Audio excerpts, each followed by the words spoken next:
नमस्कार. शासन चार यूट्यूब चॅनलवर आपलं सर्वांचं खूप खूप स्वागत आहे. तर आताच्या घडीची सर्वात मोठी ब्रेकिंग न्यूज म्हणजे 17 लाख राज्य सरकारी कर्मचाऱ्यांसाठी आताची मोठी खुशखबर. त्या संदर्भात एपिसोडच्या माध्यमातून संपूर्ण अपडेट सविस्तरपणे चला सुरू करूया.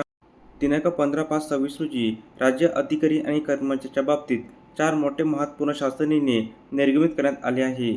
इतर मागास बहुजन कल्याण विभाग राज्यातील विजा भटक्या जमाती प्रवर्गाच्या सर्व आश्रमशाळांची संच मान्यता करण्याबाबत सुधारित मार्गदर्शक सूचना निर्गमित करण्यात आली आहे. शालेय शिक्षण व क्रीडा विभाग महाराष्ट्र शिक्षण सेवेमधील वरिष्ठ अधिव्याख्यात गट अ मध्ये कार्यरत अधिकाऱ्यांचे वयाच्या 50 आणि 95 वर्षापलीकडे अथवा आहतकरी सेवेची 30 वर्षांनंतर करावयाच्या सेवा पूर्ण लोकांबाबत निर्णय निर्गमित करण्यात आला आहे.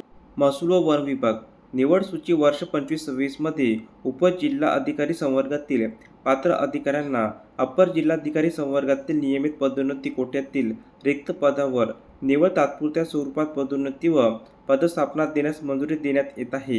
सामान्य प्रशासन विभाग राज्य प्रशिक्षण धोरण अंतर्गत सन 26 मधील प्रशिक्षण कक्ष अधिकारी गट ब यांची पदोन्नती नंतरचे प्रशिक्षण नामनिर्देशित कक्ष अधिकाऱ्यांचे प्रशिक्षणातून नाव वगळण्याबाबत निर्णय निर्गमित करण्यात आला आहे.